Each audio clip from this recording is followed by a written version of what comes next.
ప్రపంచవ్యాప్తంగా కూడా అన్ని దేశాలు ప్రపంచవ్యాప్తంగా ఉన్న అందరూ కూడా ప్రజలంతా కూడా చాలా ఆసక్తిగా గమనించారు ఇరాన్ అమెరికాల మధ్య చర్చలు ఏమవుతాయి అని చెప్పి. చర్చలు అయితే విఫలమయ్యాయి, కానీ ట్రంప్ చర్యలు, ట్రంప్ వార్నింగ్, ట్రంప్ ప్రకటనలు చూస్తూ ఉంటే ఇరాన్ మరింత రెచ్చిపోయే అవకాశం కనిపిస్తోంది. ఇరాన్ను రెచ్చగొట్టే మరో కీలకమైన స్టేట్మెంట్ ఇచ్చారు డొనాల్డ్ ట్రంప్. హర్మూజ్ను దిగ్బంధిస్తాము అని చెప్పేసి. ఇప్పటికే అమెరికా నేవీ ఆ హర్మూజ్ చుట్టుపక్కల ప్రాంతాన్ని ముట్టడించినట్టుగా, మోహరించినట్టుగా వార్తలు వస్తూ ఉన్నాయి. సో హర్మూజ్ను దిగ్బంధిస్తామంటూ ఉన్నారు ట్రంప్. సో ఏం జరగబోతోంది అంటే ఏం చెప్తారు? ఎస్ అండి, ఇప్పుడు ఇరాన్ ఇటు యునైటెడ్ స్టేట్స్ ఆఫ్ అమెరికా యుద్ధం, ఈ సీజ్ ఫైర్ అంటే 39 రోజుల భీకర యుద్ధం తర్వాత ఏప్రిల్ 8 నుంచి సీజ్ ఫైర్ అమల్లో ఉండడం, తర్వాత ఇప్పుడు ప్రస్తుతం పాకిస్తాన్లో ఈ పీస్ టాక్స్ అనేది విఫలం అవడంతో డొనాల్డ్ ట్రంప్ ఇంకొక ఎత్తు, అంటే ఈయన పిచ్చి పీక్స్కి వెళ్ళింది అనే ఒక అద్భుతమైన సామెత ఇప్పుడు తెలుగులో మొదలైంది. ఈ పిచ్చి పీక్స్కి అనమాట, మరింత పీక్స్కి వెళ్ళిందని చెప్పొచ్చు. ఈయన ఏమంటున్నాడంటే ఇప్పుడు అసాధ్యం, అంటే హైలీ ఇంపాసిబుల్ టాస్క్ ఏంటంటే ఈ హర్మూజ్ స్ట్రైట్ ఇరాన్ని నేవల్ ముట్టడి చేస్తా, అంటే నేవల్ బ్లాకేడ్, అంటే ఇరాన్ చుట్టూరు అమెరికా నావికా దళాన్ని మోహరించేసి ఇరాన్ నుంచి వెళ్ళేవి, ఇరాన్ వచ్చే ఏ నౌకల్ని నేను వెళ్ళనివ్వను, కాబట్టి హర్మూజ్ స్ట్రైట్ అసలు ఇరాన్ కంట్రోల్లో ఎలా ఉంటుందో చూస్తాను, ఇరాన్ అసలు టోల్ ప్లాజాని అక్కడ పెట్టి టోల్ ఫీని ఎలా వసూలు చేద్దాం నేను చూస్తాను, ఇరాన్ సర్వనాశనం చేస్తాననుకుంటూ ఆయన యుద్ధం బదులు ఇప్పుడు నేవల్ బ్లాకేడ్ అంటారన్నమాట, నేవీతో ముట్టడి చేయడం. మరి ఇది సాధ్యమా అంటే హైలీ ఇంపాసిబుల్ టాస్క్ అండి. ఎందుకంటే మళ్ళీ ఈ నేవల్ ముట్టడి చేస్తే అరేబియన్ సీలో చేయడం వల్ల ఇండియా మీద చాలా తీవ్రమైన ప్రభావం పడుతుంది. నేవీ ఇప్పుడు ఇరాన్ చుట్టూరు ఉన్న 7 దేశాలు, ముఖ్యంగా అరేబియా సముద్రం, ఉత్తర హిందూ మహాసముద్రంలో ఉన్న దేశాలన్నీ ఇటు యునైటెడ్ స్టేట్స్ ఆఫ్ అమెరికాకి కోఆపరేట్ చేయాలి.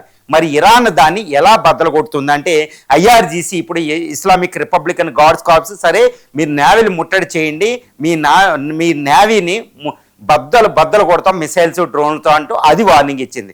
ఇప్పుడు ఎలా ఉండబోతుంది, ఇది ఇండియా మీద ఎలా ప్రభావం చూపబోతుంది, అసలు ట్రంప్ ఇది చేసేది సక్సెస్ అవుతుందా లేదా అనేది మనం చూడాలి.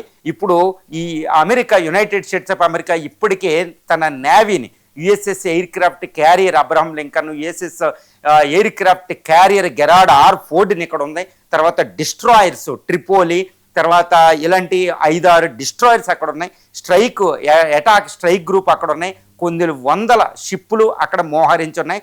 దీంతో పాటు యునైటెడ్ స్టేట్స్ ఆఫ్ అమెరికా యొక్క న్యూక్లియర్ సబ్మెరైన్ ఓహియో క్లాసు అక్కడ అదృశ్యంగా 1 డజన్ వరకు తిరుగుతున్నాయి. ఎందుకంటే యునైటెడ్ స్టేట్స్ ఆఫ్ అమెరికాకి 75 న్యూక్లియర్ సబ్మెరైన్స్ ఉంటాయి, అందులో 1 డజన్ న్యూక్లియర్ సబ్మెరైన్స్ ఇప్పుడు ఇక్కడే అరేబియా నుంచి మధ్యధరా సముద్రం, హిందూ మహాసముద్రం వరకే తిరుగుతూ ఉన్నాయి అన్నమాట. అంటే US one of the biggest navy ఇక్కడ ఉంది, బహ్రెయిన్లో ఉన్న 5th ఫ్లాట్ నేవీ ఇక్కడ ఉంది. కాబట్టి US has the enough strength to blockade Iran అండి. చాలా ఈజీగా బ్లాకేడ్ చేయగలిగింది. అది ఎంత తర్వాత అది ఎలా ఉంటుందో తర్వాత, బట్ యుఎస్కున్న ఫోర్స్తో ఇరాన్ అనేది చాలా చిన్న దేశం బ్లాకేడ్ చేయడానికి, బికాజ్ ఈ యుఎస్ అనేది ఒక biggest navy on the earth surface ఇప్పుడు. కాబట్టి అంత ఫోర్స్ ఇప్పుడు యుఎస్కు ఉంది. కానీ ఇప్పుడు బ్లాకేడ్ చేయాలంటే ఇరాన్కి సంబంధించి తీర ప్రాంతం, అంటే Persian Gulf, Hormuz straight, Gulf of Oman, ఈ 2 ఉత్తర అరేబియా సముద్రంలో ఉంటాయి. అంటే భారతదేశానికి సంబంధించిన ఉత్తర అరేబియా సముద్రం, ఇది హిందూ మహాసముద్రంలో పార్ట్ అనమాట. ఇప్పుడు ఈ అరేబియా సముద్రం, ఉత్తర అరేబియా సముద్రాన్ని పూర్తిగా అమెరికా నేవీలు ముట్టడి చేయడం వల్ల ఇరాన్ నుంచి పోర్ట్లు, ఇరాన్ పోర్ట్లైన ముఖ్యమైన పోర్ట్లు బందార్ ఈ అబ్బాస్ పోర్టు, చాబహార్ పోర్టు, తర్వాత బుషేహార్ పోర్టు, అబడీన్ పోర్టు, ఈ పోర్టుల నుంచి ఇంకా ఒక 12 చిన్న మధ్యతరహా పోర్టుల నుంచి ఇరాన్ ఆయిల్ ప్రధానంగా చైనా, ఇండియా, తర్వాత దక్షిణ కొరియా, జపాన్ దేశాలకు వెళుతూ ఉంటాయి. ఇంకా కొన్ని మినరల్స్ వెళ్తూ ఉంటాయి, తర్వాత నిత్యావసర సరుకులు రావడం వెళ్ళడం జరుగుతూ ఉంటుంది. వీటిని పూర్తిగా అమెరికా ఆపేస్తుంది అంతే. దీనివల్ల ఇరాన్ ఏంటంటే ఇంకా ఆయిల్ ఎక్స్పోర్ట్ చేసే పరిస్థితి ఇక్కడ ఉండదు. దీనివల్ల ఎక్కువగా ఇప్పుడు ఇరాన్ ఎక్స్పోర్ట్ చేసే ఆయిల్ 80 నుంచి 90% వెళ్ళేది కేవలం చైనాకి. ఇప్పుడు ప్రస్తుతం మార్చిలో చూస్తే పెర్ డేకి 1.6 మిలియన్ బ్యారల్స్ పెర్ డే, 16 లక్షల బ్యారల్స్ పెర్ డే వెళుతుంది. అదంతా చైనాకి వెళ్తుంది. మరి చైనా షిప్పుల్ని అడ్డగిస్తే, చైనాకి వెళ్ళే ఆయిల్ని అడ్డగిస్తే మరి చైనా ఊరుకుంటుందా అంటే చైనా ఇరాన్కి మిసైల్స్ ఇస్తుంది. ఇరాన్ని అమెరికా షిప్పుల మీద అటాక్ చేసేటట్టు చేస్తే అది అమెరికాకి చాలా పెద్ద ప్రాబ్లం అయిపోతుంది. నెంబర్ 1 ప్రాబ్లం అవుతుంది. తర్వాత ఇరాన్ నుంచి నేవల్ షిప్లు వెళ్లకుండా ఆపడం అనేది చాలా కష్టం. ఎందుకంటే ఇరాన్ అనేది ఒక షాడో ఫ్లీట్ని మెయింటైన్ చేస్తుంది. ఇప్పుడు ఇరాన్ నుంచి అమెరికా అధ్యక్షుడు ఏం చెప్తున్నాడు, ఇరాన్ నుంచి వచ్చి ఇరాన్ వెళ్ళి ఇరాన్తో వ్యాపారం చేసే వాటిని ఆపుతాను, మిగిలిని ఆపను అంటున్నాడు. మరి Persian Gulf, Hormuz straight entire Hormuz straight Iran కంట్రోల్లో ఉంది. అక్కడ నుంచి అమెరికా షిప్లే వెనక్కి తిరిగి వెళ్ళిపోతున్నాయి, అమెరికా వెళ్ళలేదు. మరి ఎలా ఆపగలుగుతాడు అంటే ఇటువైపు మిగిలిన షిప్పులు మాత్రం మధ్యధరా సముద్రం నుంచి వచ్చే మాత్రం ఆపగలుగుతాడు. So naval blockade is not effective. ప్రభావవంతంగా ఇరాన్ మీద నేవల్ బ్లాకేడ్ పని చెయ్యదు. ఎందుకంటే ఇరాన్ షిప్ లేదో వేరే షిప్ ఏదో డిఫరెన్షియేట్ చేయడం అమెరికాకి చాలా కష్టం. ఇంకొక రకంగా ఏంటంటే హర్మూజ్ స్ట్రైట్ ఇరాన్ కంట్రోల్లో ఉంది. అది దాటలేక అక్కడ ల్యాండ్ మైన్స్ సీ మైన్స్ తీయలేక ఏమీ చేయలేని పరిస్థితిలో బ్లాకేడ్ అంటుంది. అంతేగాని హర్మూజ్ స్ట్రైట్ నేను ఓపెన్ చేయడానికి నా యొక్క షిప్పులు పంపిస్తానని అమెరికా అనలేని పరిస్థితి. ఇప్పుడు పీస్ డిస్కషన్లో కూడా హర్మూజ్ స్ట్రైట్ ప్రధానం. ఎందుకంటే Iran is the supreme military force in Hormuz and అక్కడ అమెరికా ఏమీ చేయలేదు. ఎందుకంటే నేను ఎప్పుడు చెప్తాను అది జోగ్రఫీ, ఈ జోగ్రఫీలో వాళ్ళ అడ్డా అది. అక్కడ సీ మైన్స్ని తొలగించడానికి అమెరికాకి 2 నెలల సమయం పడుతుంది. కొన్ని వేల అమెరికా సైన్యం చనిపోతారు, బిలియన్స్ ఆఫ్ డాలర్ ఖర్చు. అది అమెరికాకి ఇంపాసిబుల్ టాస్క్. కాబట్టి నేవల్ బ్లాకేడ్ అంటే ఏమీ లేదు, జస్ట్ నేవల్ షిప్పుల్ని వరుసగా నిలబెట్టి ఆ షిప్పుల్ని రానివ్వరు, అంతే. ఇంతే చేస్తారు ఈ బ్లాకేడ్. కానీ ఈ naval blockade is not effective. ఎందుకంటే ఇరాన్ చూస్తూ కూర్చోదు. ఇరానియన్ మిసైల్స్ 2500 నుంచి 4000 కిలోమీటర్ రేంజ్లో వెళతాయి. డ్రోన్లు కూడా వెళతాయి. ఇప్పుడు చైనా నుంచి, రష్యా నుంచి, YJ-20 నుంచి, చైనా నుంచి, అటు కింజాల్ యాంటీ షిప్ మిసైల్స్ అనేది రష్యా నుంచి అవి సేకరించుకుంది. ఇది అందరికీ అర్థమైపోయింది.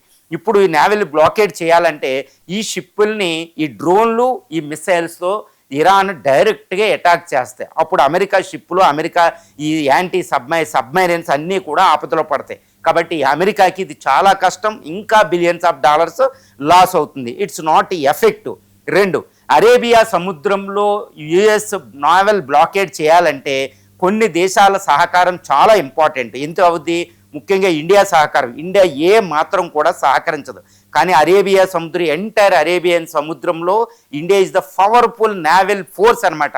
అక్కడ దాన్ని ఇండియాను కాదని అమెరికా ఇష్టం వచ్చినట్టు చేస్తే ఇండియా కోపపడాలి. ఇప్పటికే చూడండి, ఈ ఇరిస్ దేవాన్ని, ఇరానియన్ షిప్ని ఇండియన్ టెరిటోరియల్ వాటర్ అవతల శ్రీలంక దగ్గర ముంచేసినప్పుడు ఇండియా ఎంతటి కోపాన్ని ప్రదర్శించిందంటే అది బయటికి ఎక్స్పోజ్ కాదు, ఎందుకంటే అమెరికా సంబంధాలు మనకు అవసరం కాబట్టి. కానీ ఇండియా చాలా చాలా హార్డ్ డిసిషన్ తీసుకుంది ఎగనెస్ట్గా యునైటెడ్ స్టేట్స్ ఆఫ్ అమెరికాకి. ఏంటి? ఇంకొక నేవీ షిప్ని, ఇరాన్ది, కొచ్చిన్లో మనం ఆశ్రయం ఇచ్చాం. వాళ్ళ నావికుల్ని మనం కొచ్చిన్ షిప్ యార్డ్లో పెట్టాం. వాళ్ళకి ఫుడ్, అన్ని మెడికల్ సదుపాయాలు ఇచ్చాం. దాంతోపాటు ఇంకో నేవల్ షిప్ని ఇరాన్, ఇప్పుడు శ్రీలంకకు మనం చెప్పి అక్కడ ఆశ్రయం ఇచ్చాం.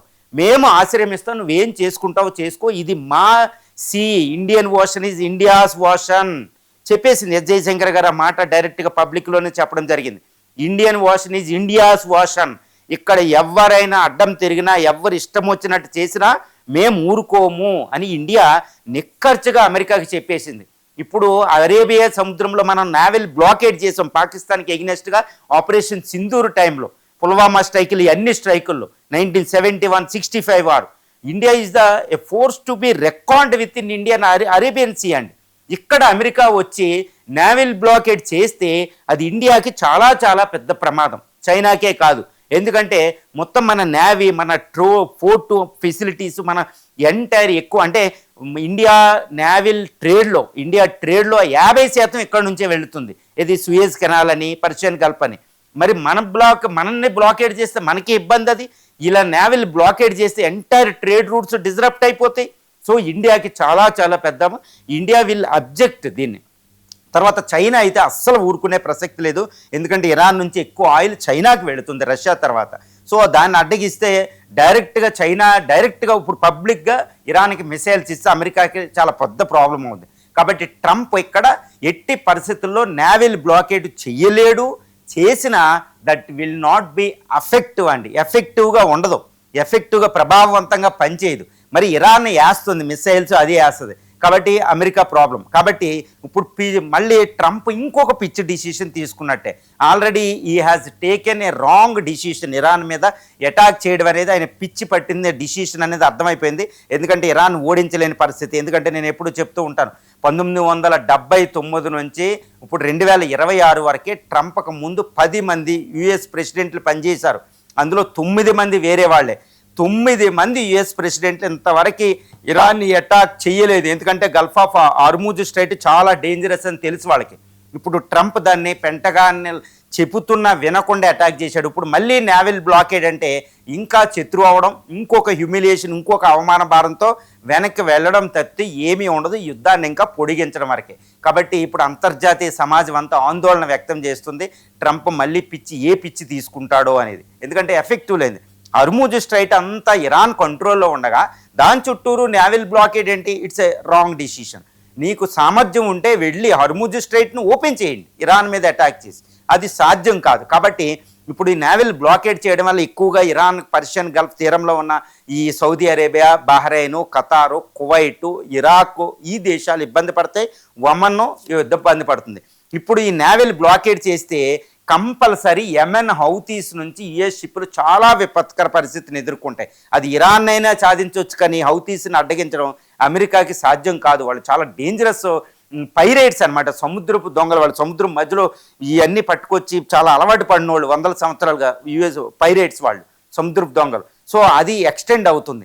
ఇజ్రాయెల్ కూడా ఏమీ చేయలేదు. కాబట్టి హార్ముజ్ స్ట్రైట్ని ఓపెన్ చేయకుండా ఇరాన్ని బ్లాకేడ్ చేయడం అంటే అది అమెరికాకి అసాధ్యం. యుద్ధాన్ని దీర్ఘకాలికంగా తీసుకెళ్లడం తప్పితే ఇక్కడ మళ్ళీ ట్రంప్ అనేది ఇక్కడ శూన్యం అనమాట, అతను సాధించబోయేది. కాబట్టి మళ్ళీ ప్రపంచంలో ఇంకా ఆయిల్ కొరత వస్తుంది. ఈ నేవల్ బ్లాకేడ్ వల్ల ఇంకా ఆయిల్ కొరత వస్తే ప్రపంచం ఇప్పుడు ఆల్రెడీ ఇప్పుడు పీస్ టాక్స్ మళ్ళీ ఫెయిల్ అయిన తర్వాత మళ్ళీ $103 వెళ్ళిపోయింది బ్రెంట్ క్రూడ్ ఆయిల్ బ్యారెల్ విలువ. ఇప్పుడు అది 120, 150కి వెళ్ళిపోద్ది. కాబట్టి ట్రంప్ మీదే ఒత్తిడి ఉంటుంది. మళ్ళీ ఆయన వెనక్కి తగ్గాలి, మళ్ళీ పీస్ డిస్కషన్కి వెళ్ళాలి. కాబట్టి diplomacy is far better than the ఈ డైరెక్ట్ క్లాష్ అనేది ఇక్కడ మనం చెప్పొచ్చు.